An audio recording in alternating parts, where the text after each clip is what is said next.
तो कृष्ण ने यशोदा माई से पूछा कि माँ, ये तैयारियां किस लिए हो रहा है, क्या होगा इनमें? तो यशोदा ने कहा कि तुम जाके अपना पिताजी से पूछो। हाँ, तो कृष्ण ने नंद महाराज को पूछा। तब नंद महाराज ने कहा कि हम लोग इंद्र का यज्ञ करेंगे, हम लोग इंद्र का यज्ञ करेंगे। तो कृष्ण ने पूछा, इंद्र किस लिए, इंद्र का यज्ञ किस लिए? तो नंद महाराज ने कहा कि इंद्र है देवताओं का राजा, इंद्र, और वही हमें सब कुछ दे रहे हैं। बारिश हो रही है, ये धूप, ये हवा, अगर बारिश नहीं होगी तो हमारा फसल कैसे होगा, खेती वगैरह कैसे होगा, अनाज कैसे उगेगा, फल वगैरह। तो हम लोग जो गुजारा कर रहे हैं, हम लोग जो जीवित है, मतलब जिंदा है, ये इंद्रों के कारण। तब कृष्ण ने कहा, नहीं पिताजी, ऐसा तो कोई बात नहीं है, इसमें इंद्र का क्या रोल है? आप लोग अच्छे कर्म करते हैं, आप लोग कभी पाप नहीं करते, आप लोग पुण्य करते हैं, है ना? इसका फल आपको मिलता है। इसको कहते हैं कर्म मीमांसा। हम लोग का शास्त्रों में एक लॉजिक है, कर्म मीमांसा, मतलब हम लोग जैसा कार्य करेंगे वैसा ही फल मिलेगा। हिंदी में कहावत है ना, जैसी करनी वैसी भरनी। वो कर्म मीमांसा में आता है। तो वही कृष्ण ने बताया कि आप लोग हमेशा अच्छा काम कर रहे हैं, कोई पाप काम तो नहीं कर रहे हैं, तो इसीलिए नतीजा है आप लोग को सब कुछ सही सही मिल रहा है। इसमें इंद्र का तो कुछ ये नहीं है। फिर भी नंद महाराज ने कहा, नहीं, हम लोग सालों साल से ये करते आ रहे हैं, इसलिए हम लोग करें। तब कृष्ण ने कहा कि नहीं पिताजी, अगर किसी का पूजा करना है, वो है गोवर्धन। वो क्यों? नंद महाराज ने पूछा, वो क्यों? तब कृष्ण ने गोवर्धन का महिमा को बताया कि गोवर्धन ना हो, अगर होता तो हमारा क्या होगा? गोवर्धन हमें क्या क्या दे रहे हैं, ठीक है? तो मैं पायल माता जी मध्य लीला 18वां अध्याय 34 नंबर श्लोक में श्रील विश्वनाथ चक्रवर्ती ठाकुर गोवर्धन का महिमा के बारे में कुछ बता रहे हैं। तो आप इसका श्रवण कीजिए, उसके बाद हम लोग थोड़ा आगे बढ़े। तो पहले आप लोग को पता चल जाएगा कि गोवर्धन का महिमा क्या, क्यों गोवर्धन, कृष्ण ने क्यों कहा कि हम इंद्र का नहीं, गोवर्धन का वो करेंगे।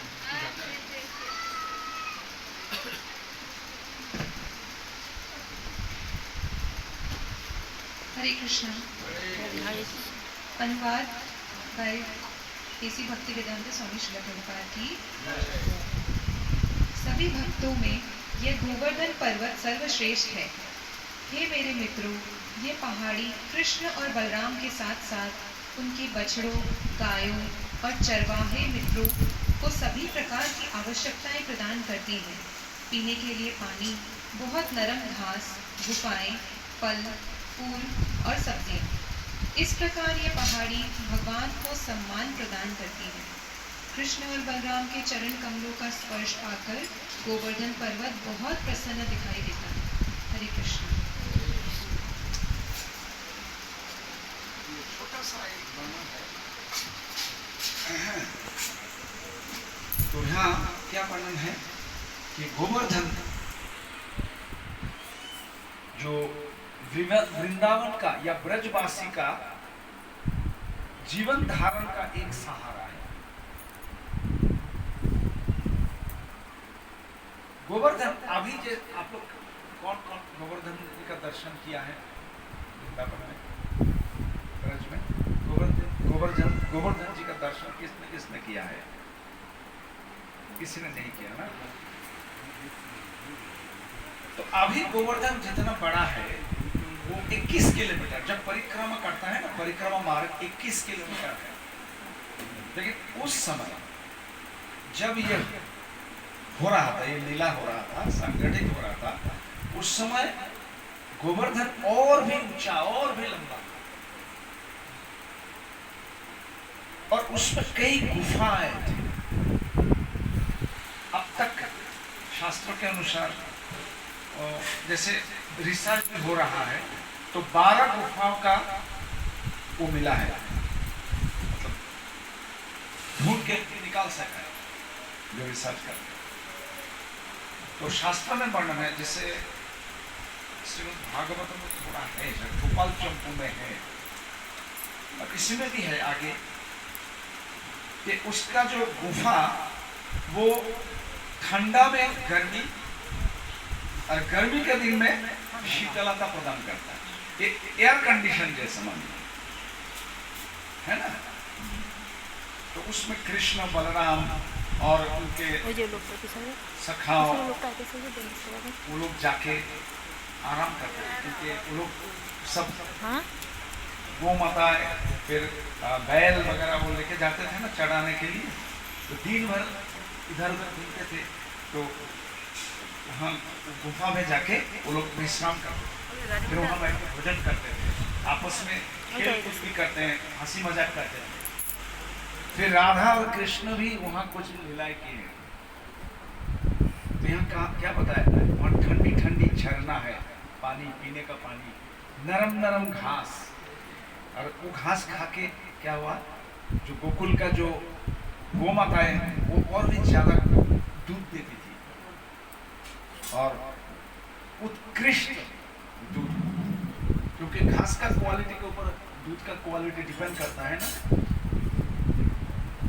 इस तरह से। और कुछ वहाँ गुफाएं ऐसा भी था जिसमें बहुत कीमती ये मिलता था, इसको क्या कहें, ज्वेल, मानिक, हिंदी में क्या बोलते हैं ज्वेल को, मोती, मोती तो पार्ल को बोलते हैं ना, रत्न, रत्न। हाँ, तो बहुत कीमती रत्न वहां में मिलता था। तो इसके कारण गोवर्धन सबका अत्यंत प्रिय था, और गोवर्धन और एक काम करता था, सुरक्षा प्रदान करता था सबको। जैसे हिमालय, हमारा हिमालय जो है वो भी हमें सुरक्षा देती है ना, क्योंकि जो नॉर्दर्न साइड है इंडिया का, वहां से कोई अचानक हमें आक्रमण नहीं कर सकते, क्योंकि उसको हिमालय पार करके आना पड़ेगा। तो एक तरह से वो हमें सुरक्षा भी प्रदान करते हैं। तो गोवर्धन भी इस तरह से गोकुल को सुरक्षा प्रदान करते हैं उस समय।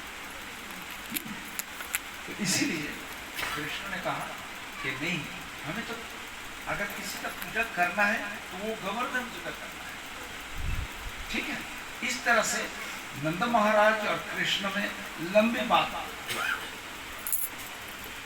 कृष्ण ने ढेर सारा लॉजिक दिखाया, और आखिर नंद महाराज को राजी कर दिया। लेकिन नंद महाराज ने कहा ठीक है, हम लोग करेंगे, गोवर्धन का भी पूजा करेंगे, लेकिन आज नहीं, आज तो हम लोग इंद्र के लिए सब कुछ सामान मंगवाए हैं ना, उनका चेक करना है। तो कृष्ण ने थोड़ा सा हठीलापन दिखाया, नहीं नहीं पिताजी, हम लोग आज ही करेंगे, और यही तो सामान है, मैंने देखा कि सबका घर में कुछ ना कुछ बन रहा है, यहाँ भी तैयारियां हो रहा है, तो और अलग से क्या तैयारी करना है, इसी को हम लोग गोवर्धन पूजा में लगाए।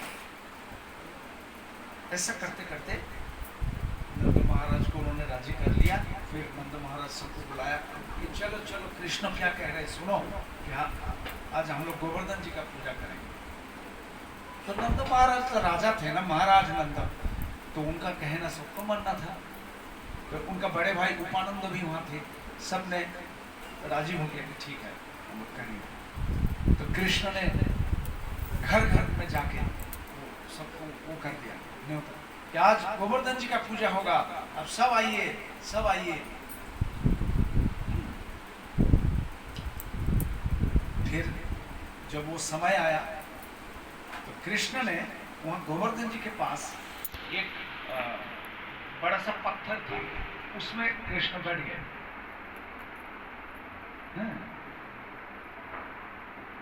और गांव वाले अपना जो बैल गाड़ी होता है ना, उसमें सारा सामान डाल के बड़ा बड़ा बर्तन में मिठाइयाँ, फिर व्यंजन आदि, फल, नया कपड़ा, ये सब भर भर के लाते थे जहाँ गोवर्धन जी है। और कृष्ण वहां बैठे बैठे ब्रज भाषा में कह रहे थे कि आनी और, इसका अर्थ है और लाओ और लाओ। ब्रज भाषा में अन्योर का मतलब और लाओ। उसके बाद उस स्थल का नाम ही हो गया अनियोर। अनियोर अभी का गांव है। आप लोग अगर जाएंगे गोवर्धन जी का दर्शन करने तो वहां लाए और सारा गांव इकट्ठे हो गए। फिर कृष्ण ने कहा तुम लोग सब भोग लगाओ, आज गोवर्धन तुम लोग को दर्शन देंगे। तो कृष्ण ने सवाल पूछा कि आज से पहले आप लोग तो इतने सालों तक इंद्र का पूजा करते आए, यज्ञ करते आए, कभी इंद्र आपको दर्शन दिया हम लोगों को?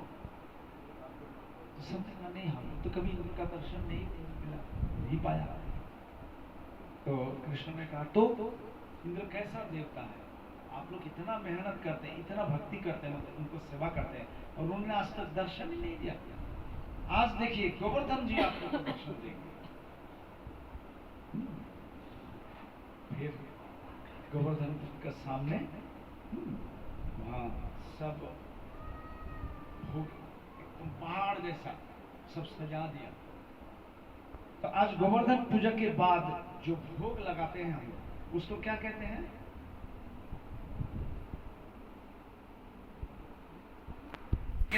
जो भोग लगता है, आप लोग देखा है ना कि भोग को कितना सुंदर तरीके से सजाया जाता है।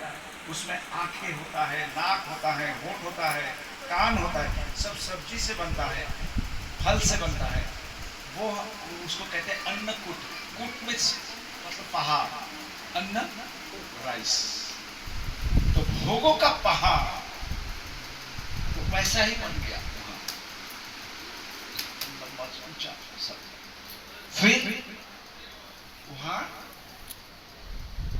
गोवर्धन जी दर्शन दिए सबको। अभी गोवर्धन है कौन एक्चुअली वास्तव में?